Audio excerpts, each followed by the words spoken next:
예, 안녕하세요. 재테크닥터 주영남입니다. 날씨도 많이 더워지고 있고, 많이 힘드시죠, 공부하시기? 그런데, 모든 과목이 그렇지만, 이해가 되면은 뭐 그렇게 어려운 건 없어요. 그래서, 이 금융 쪽이 조금 어렵긴 한데, 잘 넘어오셨습니다.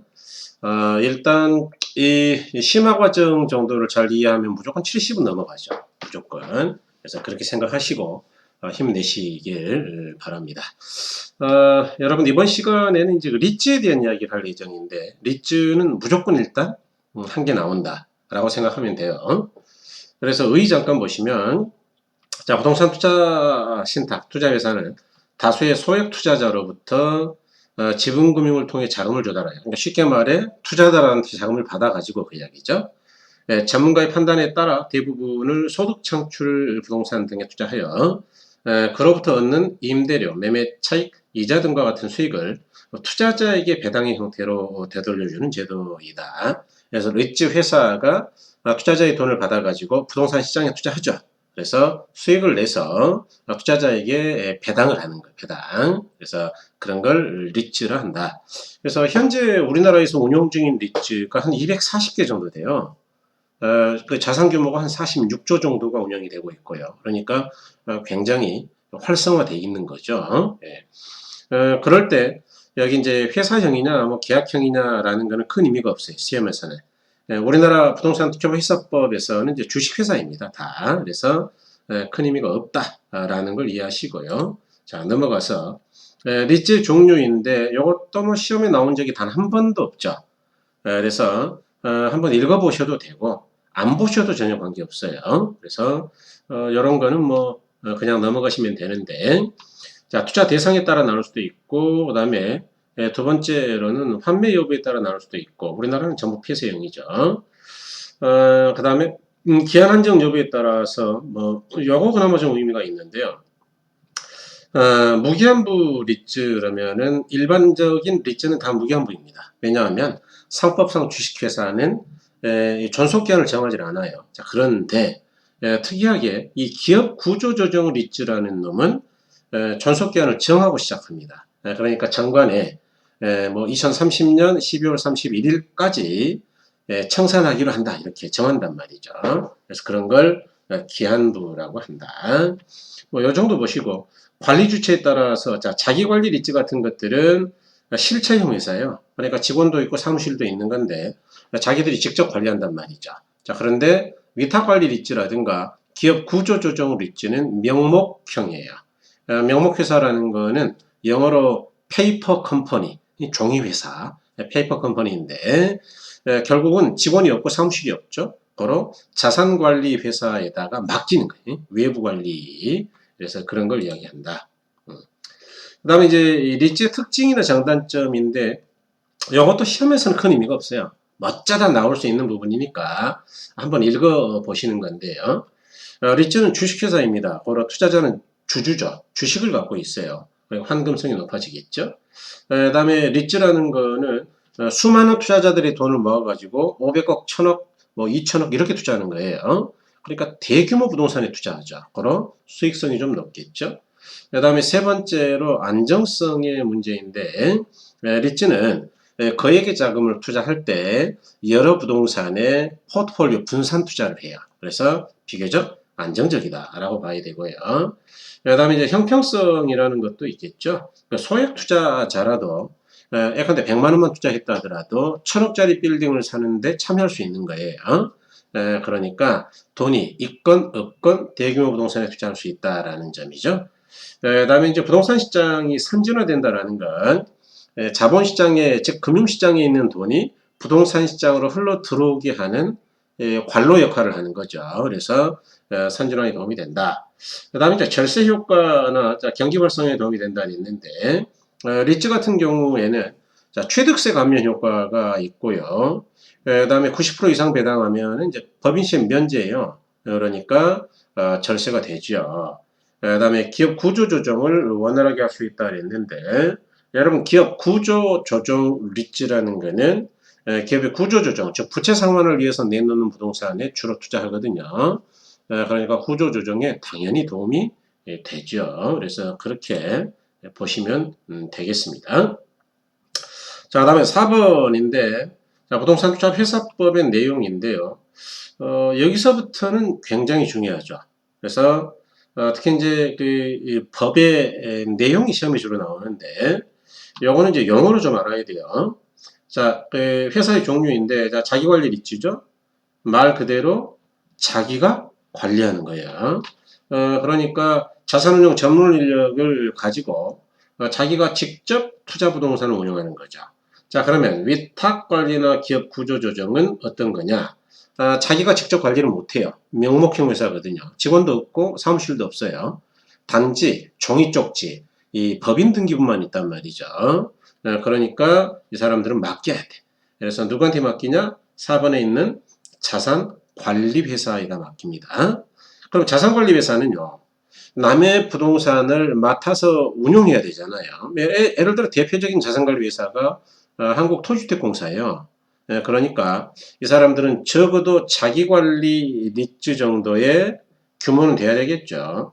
그래서 4번은 좀 읽어보시는데, 위탁관리 부동산 투자회사나 기업 구조조정 부동산 투자에서 위탁을 받아서 투자 운용 업무를 수행하는 회사로 자본금은 70억 이상이고 운영 전문 인력은 5명이다. 이게 자기관리 리츠하고 똑같아 이게. 그래서 이렇게 보셔야 되고, 부동산 투자 자문회사는 뭐 가볍게 보십니다. 자문이라는 게 묻는 거에 답하는 거죠. 그래서 투자 운영에 대한 자문 업무라든가 감정평가, 평가 업무를 하는 거예요. 그러니까 물어보면 알려주는 거죠. 네, 그래서 자본금 10억, 운영 인력 3명 이렇게 되죠. 자, 다음에 넘어가자고요. 주요 내용인데 이거 아주 중요하단 말이죠. 자, 그래서 이쪽 왼쪽에다 제가 자기관리 위탁관리를 정리했고요. 오른쪽에다 구조조정을 정리했는데 여기를 공부하는 방법은 아주 쉬워. 일단은 자기관리 리츠를 정확하게 기억하는 게 중요해요. 그런 다음에 위탁이나 기업 구조조정이 자기관리 리츠하고 다른 게 어떤 거냐라는 걸 기억하시면 돼요. 그러니까 자기관리는 시험에 가장 많이 나오니까 다 기억해야 돼. 거의 다 기억하고. 위탁, 특히 이제 기업 구조조정 같은 경우는 차이점이 좀 시험에 나오거든요. 그래서 그렇게 기억하는데, 자, 조직 형태는 자기관리는 실체죠. 나머지는 명목회사죠. 설립은 이 부동산 투자에서는 전부 다 주식회사를 하는 겁니다. 그 다음에 현물 출자로 설립은 안 돼요. 나중에 영업인가 후에는 현물 출자가 되는데 설립은 항상 사람들이 모여서 해야 돼. 그래서 그거를 발기 설립이라 하죠. 설립 자본금 이건 무조건 기억입니다. 동그라미. 자, 자기관리는 설립시 5억, 위탁관리나 기업 구조조정은 설립시는 3억이에요. 자, 그런데 영업인가 후에 6개월이 지나면, 즉 이제 실제로 부동산을 살려고 할 때, 투자하려고 할 때는 5억 가지고는 안 되죠. 그래서 자기관리는 70억이고 위탁관리나 기업 구조조정은 50억 이상이에요. 그럼 무조건 기억입니다. 그 다음에 영업인가나 등록인데 이거는 뭐 참고하시면 돼요. 자, 주식의 공모 반드시 기억이죠. 그래서 영업인가나 등록 전에는 공모가 안 되고 이번에 영업인가나 등록을 받은 날로부터 2년 이내가 중요해요. 최근에 개정됐으니까 2년 이내에 30% 이상을 일반인들한테 공개 모집해야 돼. 일반인. 자, 그러면 차이가 하나 있네요. 기업 구조조정 리츠는 공모를 꼭 해야 된다고요? 필요가 없다고요? 필요가 없어요. 자, 다음에 주식분산이죠. 무조건 기억입니다. 자, 1인당 주식 소유 한도는 자기관리는 50%, 그 다음에 위탁관리도 50%를 초과할 수가 없어요. 자, 그런데 기업 구조조정은 1인당 주식 소유 한도가 제한이 없습니다. 제한이 없어요. 그래서 차이점 기억하신다. 그 다음에 이제 현물 출자죠. 이것도 좀 기억할 필요가 있는데, 자, 부동산 투자회사는 영업인가를 받거나 등록을 하고 최저 자본금이 이상을 갖추기 전에는 현물 출자 받는 방식으로 신주를 발행할 수 없다. 그러니까 처음에는 현물 출자 안 된단 말이죠. 그럼 언제만 되냐? 영업인가를 받고 등록한 다음에 최저 자본금까지를 갖춰야 돼. 예컨대 자기 관리는 70억 갖춘 다음에 현물 출자하는 거예요. 그 다음에 이제 2번도 좀 봐두셔야 됩니다. 어렵게 낼 때는 이런 걸 내는데, 부동산 투자 회사의 현물 출자하는 재산은 부동산, 지상권 임차권, 신탁 수익권, 소유권 이전 등기 청구권, 대토 보상권 말고도 많이 있는데 요거 5개 정도만 기억한다. 그렇게 생각하시면 되겠네요. 상장 요건은 요건 충족 직접 상장이죠. 그렇지만 기업 구조 조정을 이주는 상장할 필요가 없죠. 왜냐하면은 1인당 주식 소유 한도의 제한이 없기 때문에 혼자 100% 가질 수도 있거든요. 그걸 상장해서 공모를 할 이유가 없어요.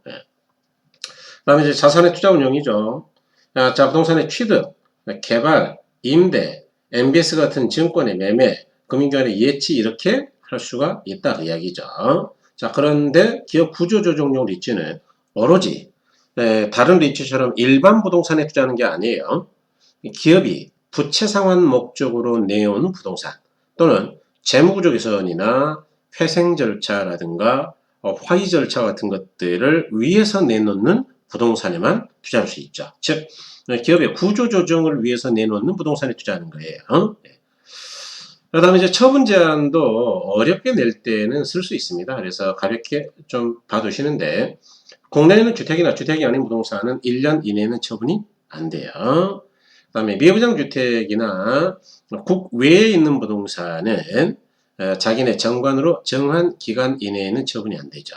그런데 기업 구조 조정을 입주는 신속하게 기업의 구조를 조정해야 되니까 이렇게 제한을 걸어두면 안 되겠죠. 적용 배제. 자, 자산의 구성 시험에 자주 나왔습니다. 총 자산의 80% 이상을 부동산 관련 유가증권 및 현금으로 구성하고 총 자산의 70% 이상은 부동산이어야 한다. 그러니까 적어도 70% 이상은 무조건 부동산이어야 돼. 그런데 기업 구조조정 리츠는요. 왜 이거 적용 배제냐? 여기는 일반 부동산에 투자하는 게 아니죠. 그래서 오로지 기업 구조 조정용 부동산에만 투자하는 거예요. 그 점에서 차이가 있다 그 이야기예요. 그 다음에 업무 범위인데 부동산을 사고 팔기도 하고 개발하기도 하고 관리하기도 한다. 뭐 그런 이야기죠. 그 다음에 배당이죠. 자기관리 리츠는 90% 이상은 의무배당이에요. 위탁관리 리츠는 90% 이상 의무배당이고 초과배당 가능하죠. 그 다음에 기업 구조조정도 90% 이상 의무배당이고 초과배당 가능합니다. 어쨌든 이건 차이가 별로 없네요. 일단 90% 이상 의무배당입니다. 그 다음에 차익이나 사채의 발행 시험에 잘 나오죠.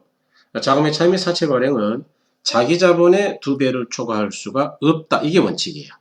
그런데 2번 단 주주총회 특별 결의가 있을 경우에는 자기 자본의 10배 범위를 넘지 아니하는 범위 내에서 자금의 차익 및 사채를 발행할 수 있다. 그러니까 10배까지는 사채 또는 차입이 가능하다고 이야기죠. 그 다음에 합병인데 부동산 투자회사는요. 일반 주식회사랑은 합병이 안 돼요. 오로지 부동산 투자회사하고만 합병이 됩니다.